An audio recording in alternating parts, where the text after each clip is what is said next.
You could have been anywhere else in the world, and you actually are. I'm not in danger, I am. Was it dangerous?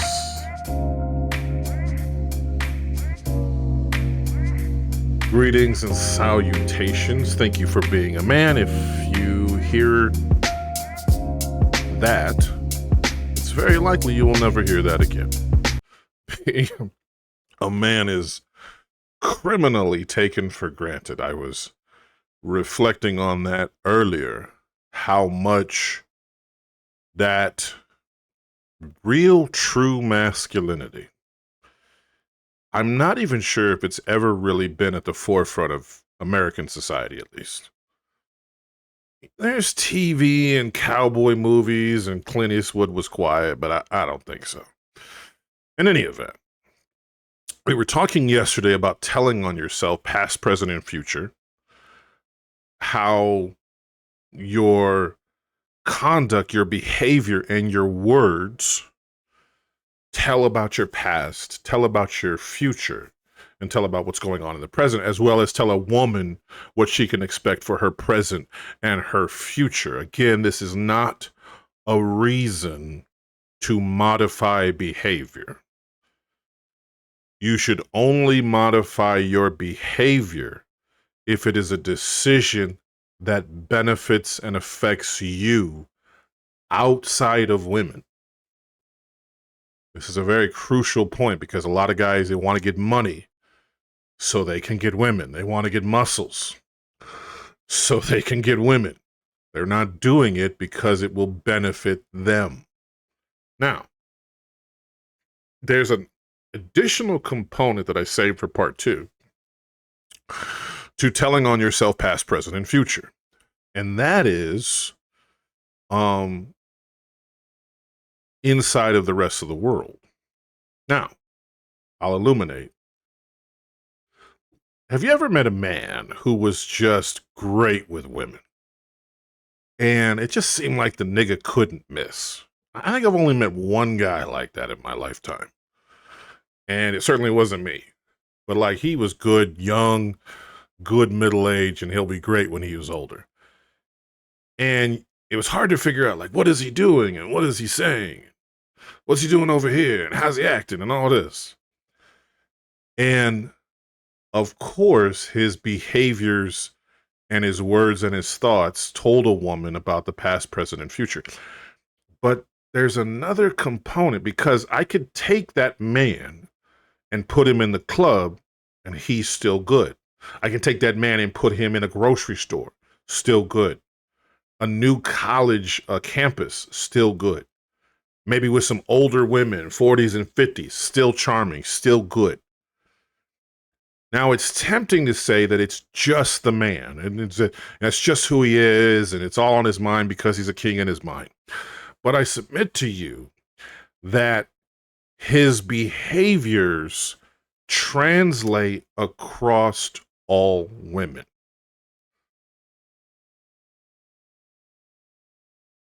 Now, let's say I'm in a relationship and I got a woman breaking balls and really just being disrespectful. And she's very, very beautiful. And, I tell her, I warn her, don't be doing all that. You making me mad. I'm one of these corny losers. You making me mad, bruh. When you ever say bruh, you're a weak bitch. But I'm telling her, don't mess me, don't test me.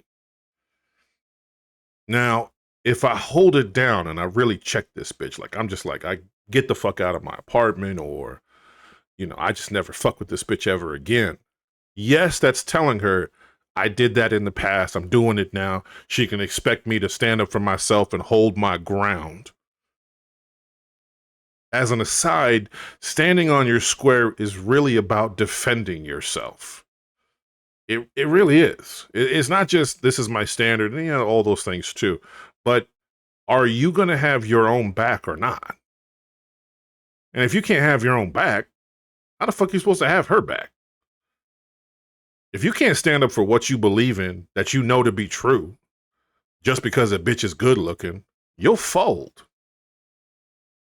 Now, let's say she gets real mad and she, how women, they They not gonna leave real quick, but they're really mad. This is bullshit. Fuck you. You know, where's my keys? And she puts on her shoes and kind of fucks around with the shoes. And where's my purse? Oh my God, I can't fuck, I'm never talking to you again. You know how women kind of like slowly take like 5 minutes, like get out the fuck out because she's wanting you to chase after her for good or bad reasons. Now, if she gets to the door and she says, "This is it." Thank you. She says, "This is it." And she threatens me and she looks back at me. "You're never going to see me again." And I say, "I don't even know." And then I blink. "I don't even know why you even acting like all this. You doing it to yourself. I ain't say I wanted to end the relationship. I just said you was out of pocket." Because make no mistake, sometimes you pass the first man test, then she tries again and you might pass the second one, then on the third one she catch you slipping. Maybe a week go by and she catch you slipping. Maybe you say, "Don't ever interrupt me again," and she waits a week to interrupt you all the time. And then you get fake mad. "You keep it up, I'm gonna get real mad." Yes, it's past, present, and future, but she also knows, especially if she was beautiful, that this is how I deal with all beautiful women. I threaten, but I can't live up to nothing. You know, when you got a little 4 or 5, or some a bitch ain't even that good looking, you can talk some hella shit. You don't give a fuck. But some of them, I want 8, 9s, and 10s. There's gonna be a lot of bullshit to deal with for sure. But she's seeing how I act with other women as well.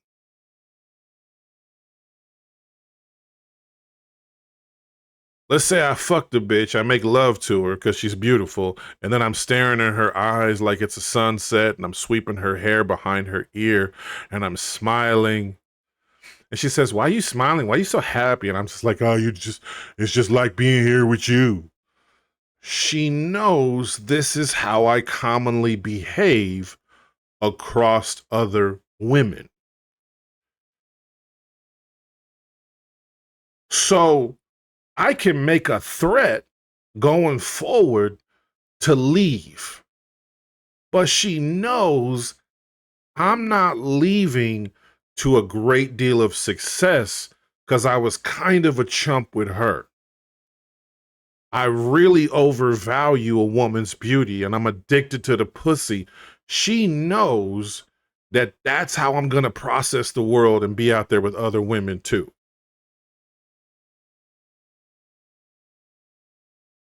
Now, when you see someone like the bad boy, who again, I'm not in love with because he's typically a bitch down inside, but one of the things you can count on the bad boy is he's pretty consistent on how he deals with women. And women love to try and be the one that's going to crack the nigga. They know he's a dog. They know he does whatever the fuck. They know he doesn't give a shit about women, but they just can't help trying to see if she's the one that can calm him down. And inevitably it goes badly and she just starts crying. And that's the man with all these women crying after him. Why? Because his behavior is the same across all women. She doesn't even have to know it. She just has to see from her experiences with him, I bet he's solid like this with other women too. I've certainly met women that said, "I can tell you're a player," or "I can tell you're a little flirt." Well, that's not because she's seen me ever out in the world. She's taking the behaviors and the words and looking me in my eye, the eye being the window to the soul, and she says, "I can see he's done this before. I can see he'll do it across other situations." Yet another reason to be more bold when you're walking up and talking to a woman. You're telling her, this is how I fucking move. It ain't because of you, it's because of me. Now, there's a second component. And this one is where it gets a little deep and you can get lost in the sauce.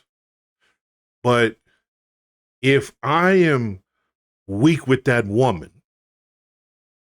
what have we learned so far? I've been weak in the past. I'm weak right now, and I'm going to fold in the future. I probably, what we learned today, behave the same way across other women. So I'm not really a threat to leave. She probably really isn't worried about me doing anything really adverse, contrary to her leading the relationship. And even if she does, I'm probably going to have a lot of failures and then maybe even come back to the bitch, right? But I'm also going to be weak in other situations with other people. One of the things I really have to get rid of is I'm an exceedingly polite person. I believe in politeness. I hate rude motherfuckers. You can be arrogant, you can be cocky, you can be an asshole. I don't do rude niggas. You know, just picking on some bitch just cuz. Like Myra. You know, you don't even know this bitch. You're just being a rude motherfucker. But one of the things I actually do in meetings sometimes, I'm always like, no, it's all good. No, it's cool. No, you can do that. No, I understand what you're saying. And I back up verbally, typically just for my boss or somebody of higher rank. But, it really bothers me that I say that speech pattern. No, I know, I've got it. No, it's good. It's all good. It's all good. Even when it's not, you're like, no, you're out of pocket, bro.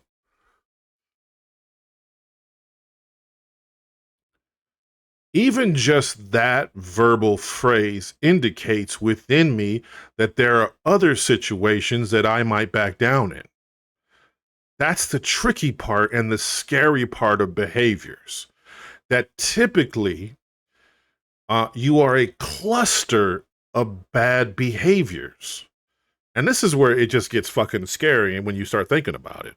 Because even past that, okay, so let's slow it down and come back to, I don't know, the formula or whatever.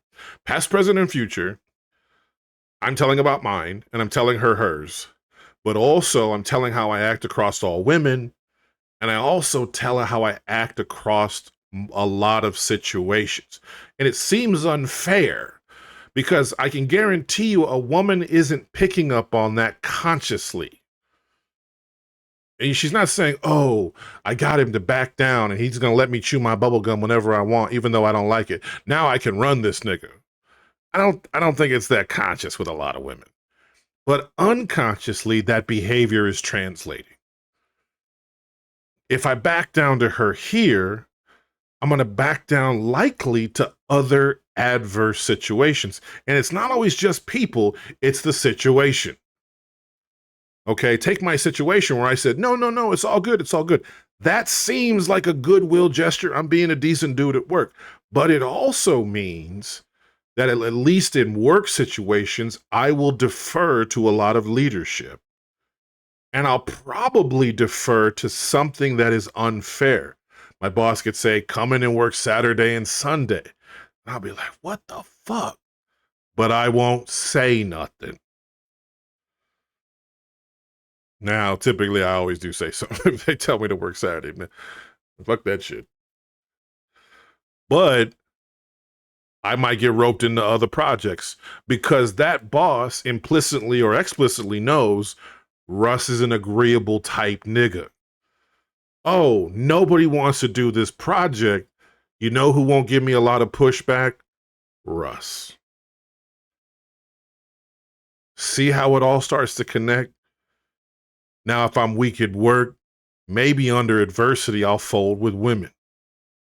Okay? Maybe a woman who's more authoritative, more masculine, I might end up folding. Now, I certainly don't. I'm pretty, I'm pretty tight when it comes to handling women, but you see how there could be certain cracks in the fissure.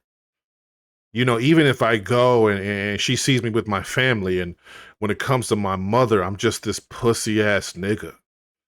She's going,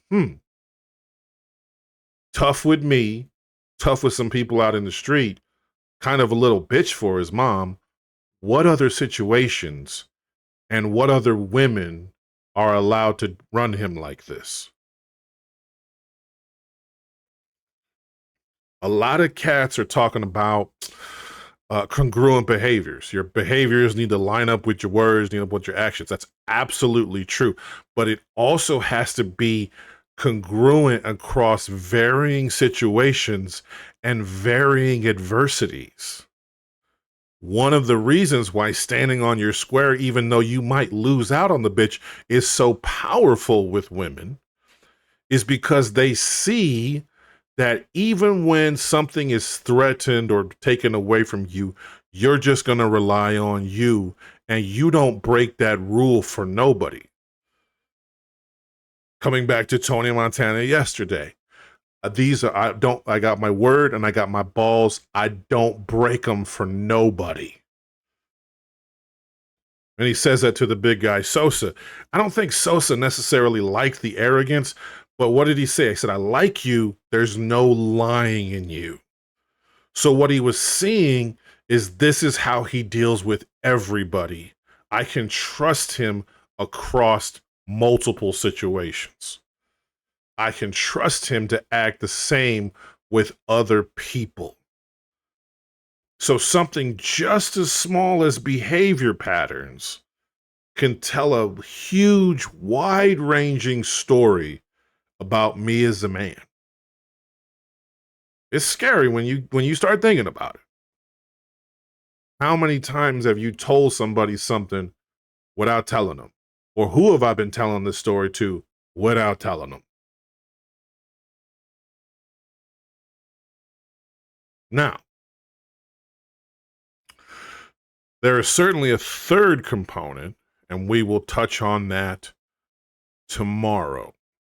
There's another component, and then we'll be done with telling the story of you, because that third component is probably the most frightening component when you really think it out. But we'll have to slow that one down just a bit, because then you'll start to really see, and hopefully you're seeing right now, just how important every word choice is. How I act, what I believe in, what I'm going to value in my life, and how I handle adversity across multiple situations. So it's another way of seeing this can't be for women. I can't do all these things for women because that's not the only situations I'm going to need all this shit.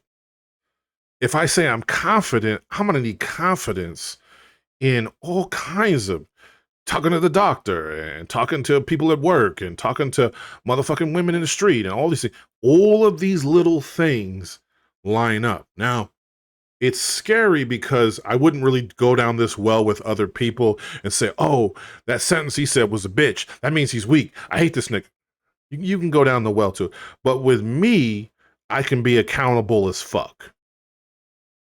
I don't need to hold others to account that often. Oh, I don't like the way you said that. That was real feminine. I can't believe you did that. I can't believe you.